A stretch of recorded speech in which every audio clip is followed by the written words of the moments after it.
எல்லோருக்கும் வணக்கம். இன்றைய நாள் உங்களுக்கு நல்ல நாளாக இருக்கட்டும். ஓம் ஓம் வராகி ஜெய் ஜெய் வராகி. அதுக்கு முன்னாடி அம்பாளுக்கு ரொம்ப அழகான ஒரு புடவை. ஸோ இந்த புடவை தான் நான் கட்ட போகிறேன். அபிஷேகம் பண்ணுறதுக்கு முன்னாடி புடவையெல்லாம் ப்ளீட்ஸ் பண்ணி வச்சுட்டோம்னா ரொம்ப ரொம்ப ஈஸியாக இருக்கும். நான் வந்து புடவையை எப்பயுமே இந்த மாதிரி மடிச்சுடுவேன். ஸோ பாருங்கள், இது பார்த்திங்கன்னா புடவை பார்த்திங்கன்னா இவ்வளோ தான் இருக்குது ஹைட்டு. ஏன்னா நான் மடிச்சிட்டேன். ஸோ வராகியோட ஹைட்டுக்கு ஏற்ற மாதிரி தப்பாங்க, இவ்வளோ தான் ஹைட் இருக்குது புடவை. இந்த மாதிரி மடிச்சாச்சு. ஸோ ஜரிகை மட்டும் கரெக்டாக வரதான்னு நம்ம பார்த்துக்கணும், சரியான இடத்துல இருக்கான்னு. இது செல்ஃப் பார்டர் மாதிரியான புடவைங்கிறதுனால தனியாக ஜரிகைன்னு தெரியல, இல்லைன்னா அதை அட்ஜஸ்ட் பண்ணி நம்ம பண்ணிக்கணும். இப்போ இந்த புடவை இருக்கா, இந்த புடவையை நம்ம என்ன பண்ணணும்னா ஃபஸ்ட்டு ஹாஃபாக மடிச்சுக்கணும். இப்போ இந்த புடவை இந்த எண்டு இருக்கு இல்லையா, அதே போல் இந்த பக்கம் இந்த எண்டு இருக்குது, இந்த ரெண்டு எண்டையும் பிடிச்சிக்கணும். ஒன்றா பிடிச்சி சேர்த்து இப்படி ஒரு உதறிட்டோம்னா புடவை வந்து கரெக்டாக நமக்கு ஹாஃப் வே பாயிண்ட் எதுவோ கிடச்சிடும். ஸோ இப்போ வரேன் இல்லையா, இப்படி வந்தோம்னா இதுதான் ஹாஃப் வே பாயிண்ட். இதுதான் அந்த ஹாஃப் வே பாயிண்ட் இருக்கு இல்லையா. ஸோ இதுதான் வந்து பாதி புடவையோட இந்த மிட் பாயிண்ட் வந்து இதுதான். இந்த மிட் பாயிண்ட்லேருந்து நம்ம ஃப்ளீட்ஸ் எடுக்க போகிறோம். ஓகேயா. அப்போ என்ன பண்ணுவோம்னா புடவையோட இந்த ரெண்டு பக்கமும் வந்து ஓரளவு அம்பளை சுற்றி இந்த தலைமாட்டு தலைப்பு போடுவோம் இல்லையா, தலைப்பு ப்ளவுஸ் மாதிரி போடுறதுக்கு ஒரு அமௌண்ட்டு நம்ம வந்து விட்டுடணும். நல்லா தாராளமாக இப்போ இதை விட்டுட வேண்டாம். மீதி தான் ஃப்ளீட்ஸ் வைக்க போகிறேன். ஃப்ளீட்ஸ் வச்சதும் கட்டுறதுக்கு ஒரு கயிறு வச்சுருக்கேன். இந்த மாதிரி ஒரு கயிறை போட்டு கட்டிடணும், சரியா. ஸோ இப்போ என்ன பண்ண போகிறேன்னா ஃப்ளீட்ஸ் எடுக்க போகிறேன் புடவைக்கு. ஸோ அம்பாள் வந்து ரொம்ப சின்ன அம்பாளுங்கிறதுனால ரொம்ப பெரிய பெரிய ஃப்ளீட்ஸ் வைக்கக்கூடாது, குட்டியாக இவ்வளோ தான். ஸோ இவ்வளோ தான் என்னோடய ஃப்ளீட்ஸ். இந்த ரெண்டு விரல் இப்படி வச்சுட்டு ஸோ ஒரு பக்கமாக எடுக்கிறேன், இந்த பக்கத்தை விட்டுடலாம், சரியா. 1 2 3 4 5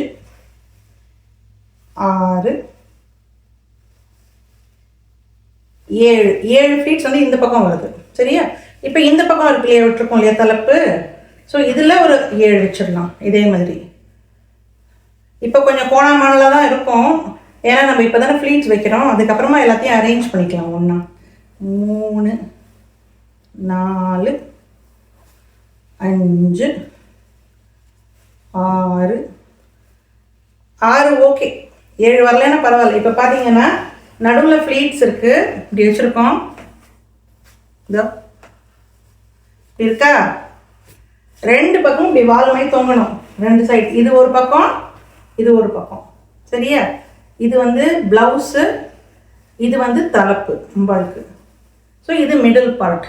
இப்போ பாருங்கள், நம்ம வச்ச உடனே இந்த புடவை நல்ல அழகான புடவை, அதனால் ஸ்ப்ரிங்கு மாதிரி அழகாக அதுவே ஹோல்டு பண்ணுறது. ஸோ இதில் என்னென்னா இந்த மாதிரி 1 2 குட்டியாக உள்ளே ஓடி இருக்கும், அதெல்லாம் வெளியே எடுத்துகிட்டு வந்துடணும்.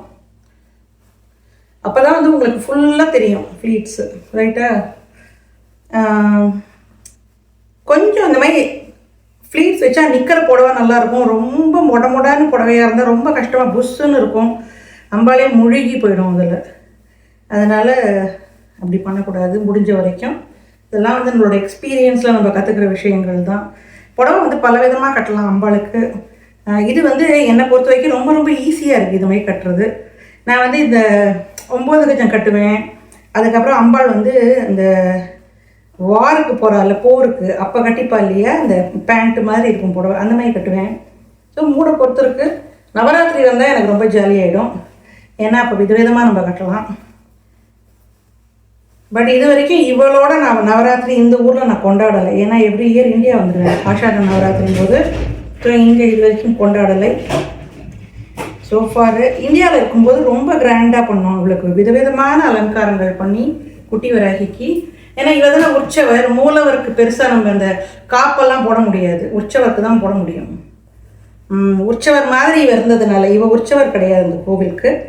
பட் ஒரு வருஷம் வந்து மாட்டு வண்டியில் வந்து அம்பாளை வந்து அந்த பூ இதெல்லாம் வச்சு, பேர் வர மாட்டேங்கிறது, அழகாக அந்த ஜோடனை எல்லாம் பண்ணி மாட்டு வண்டியில் ஊர் சுற்றி கூட்டின்னு போனோம். ரொம்ப ஜாலியாக இருந்தது அது. எல்லாம் மக்கள்லாம் வந்து கற்பூரம்லாம் வாங்கின்னு விபூதியெல்லாம் வாங்கின்னு போனாங்க. இது ஒரு நல்ல ஒரு ஈவெண்ட் இல்லையா? ஸோ இப்படி பிடிச்சிக்கணும், எல்லாத்தையும் சேர்த்து பிடிச்சி ஓரளவு ரொம்ப ஸ்ட்ரெஸ் பண்ண வேண்டிய அவசியம் கிடையாது. எல்லாம் ஒரே லைனில் இருக்கிற மாதிரி பிடிச்சிட்டு நல்லா மேலே விட்டுடணும். இது வந்து உங்களுக்கு மாறாப்பு மாதிரி இந்த மார்பு மேலே இதை இப்படி இப்படி வைக்கும்பொழுது அது வந்து நல்லா அழகாக தெரியும், அமைப்பாக தெரியும். இங்கே இருக்குது கழுத்தில் இப்படி வச்சு ஒரு காயை போட்டு இப்படி கட்டிடணும். ஃப்ரண்ட் பேக் பார்த்துக்கணும், மெயின் இம்பார்ட்டன்ட். ஏன்னா சம்டைம்ஸ் ஜரிகை பேக் சைடு போயிடும், அப்படி பண்ணக்கூடாது. இப்படி வச்சாச்சா, இப்படி வச்ச ஒரு கட்டு.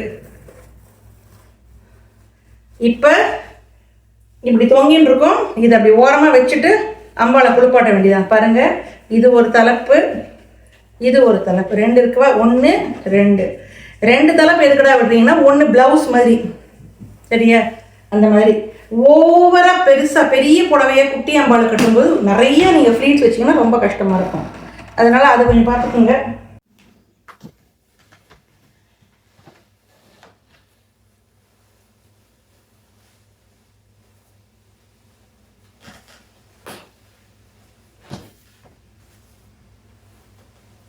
இந்த அம்பாலோட இந்த முகம் இருக்கு இல்லையா, இதுக்கு அடியில் இப்படி வச்சுடணும். அதை இது இப்படி வச்சுட்டு பிடிச்சின்ட்டு இந்த கயரை எடுத்துன்னு போய் பின்னாடி இடுப்பில் கட்டிடணும். ஸோ நல்லா இறுக்கி தூக்கி கட்டணும்.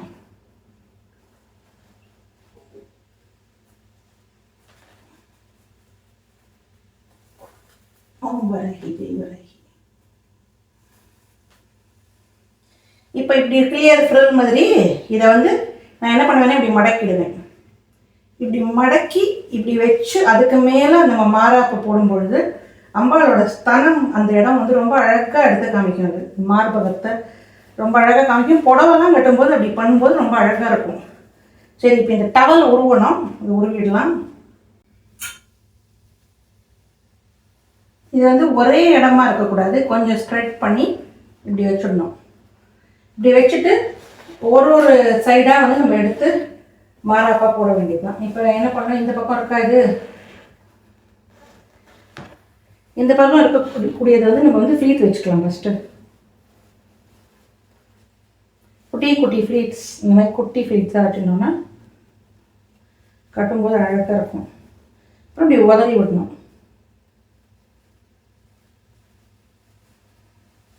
உதறி விட்டுட்டு இப்போ நம்ம இப்படி இருக்கா, இதை இப்படி கொண்டு வரணும். அம்பாள் பின்னாடி வழியாக கொண்டு வந்து நான் எப்படி போடுவேன்னா 2 விதமாக போடலாம். ஒன்று இப்படி மேல் வழியாக இப்படி கொண்டு வரலாம், இல்லை இப்படி கீழ் வழியாக மேலே கொண்டு போகலாம். அது வந்து எவ்வளோ துணி இருக்குங்கிறத பொறுத்து நம்ம டிசைட் பண்ணணும்.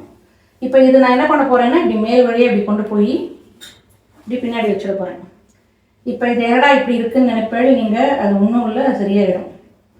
இப்படி இருக்கா அந்த ஃப்ளீட்ஸு, இந்த ஃப்ளீட்ஸ் எல்லாம் இப்படி இருக்குது ஸ்ப்ரெட் பண்ணி இந்த கையை இப்படி அடியில் கொண்டு போகணும். கைக்கு அடியில் இது கொண்டு போயிடணும். ஓகே, வச்சு இப்படி வச்சாச்சு. இப்போ இது ஃபுல்லாக இன்னும் முடியலை, இந்த பக்கத்தையும் பண்ணணும். இந்த பக்கம் தான் ஆக்சுவல் தலைப்பு, அழகான கலர் இருக்கு பாருங்க, பர்பிளில்.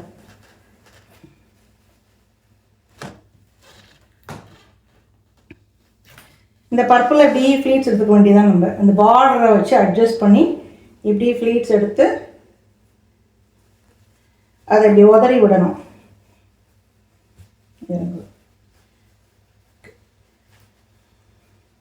1 2 3 3 ஃப்ளீட்ஸ் எடுத்துருக்கேன். நான் கொஞ்சம் பட்டையாக, இந்த பக்கம் கொஞ்சம் இன்னும் கொஞ்சம் பட்டையாக வச்சுருக்கேன். ஏன்னா இது வந்து மாறாப்பாக வரப்போகுது இல்லையா அம்பாளுக்கு. இப்படி சுற்றி போய் இப்படி கொண்டு வந்து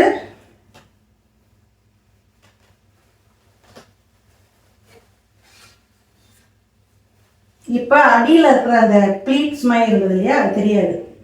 ஸோ இதில் என்னென்னா இப்படி இது வந்து ப்ளவுஸ் மாதிரியும் இது வந்து மாறாப்பு மாதிரியும் இருக்குது. கைக்கு அடியில் அழகாக இதை தள்ளி விட்டுடணும் இந்த மாதிரி.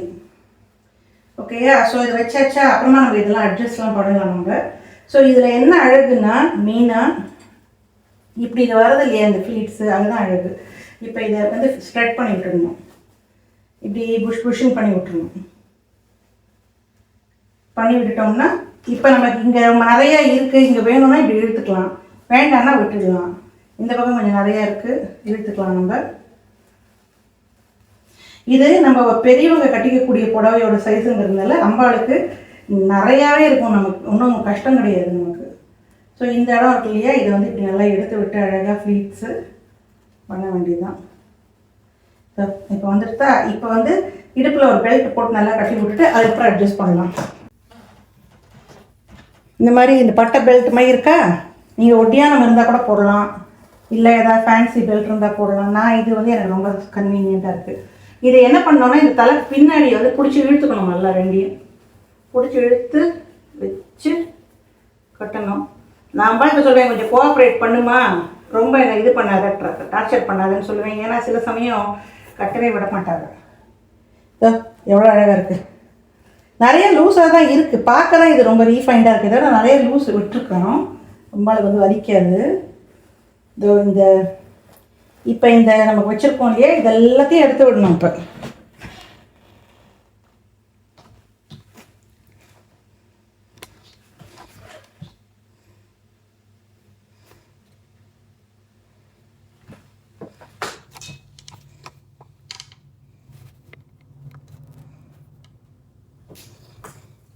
இப்போ நல்லா இதை உதறி விட்டு அழகாக இதை ஸ்ப்ரெட் பண்ணி விட்டு இந்த பக்கம் எல்லாம் வந்திருக்கா, இது ஸ்ப்ரெட் பண்ணி விட்டுருந்தோம். புஷ்ஷுன்னு உட்காந்துருக்காங்க. ஸோ இந்த பக்கம் இது வருது அழகு, இந்த மாதிரி வருது இல்லையா, இந்த பக்கம் இந்த ஆரஞ்சு வருது அழகு. நல்லா இழுத்து விட்டுக்கலாம் கீழே. இதோ எவ்வளோ அழகாக இருக்குது, புஃப் புஃப்னு ஆகிடுது. இதில் ஆரம்பித்து ஒன்றா வைக்க வேண்டியதுதான். ஓம் வராகி, ஜெய் வராகி, ஜெய் வராகி, ஓம் வராகி, அன்னை போற்றி, அருளே போற்றி, ஆதிசக்தி போற்றி, பராசக்தி போற்றி. ஓம் ஓம் வராகி, ஜெய் ஜெய் வராகி, ஜெய் ஜெய் வராகி, ஓம் ஓம் வராகி, ஓம் ஓம் வராகி, ஜெய் ஜெய் வராகி.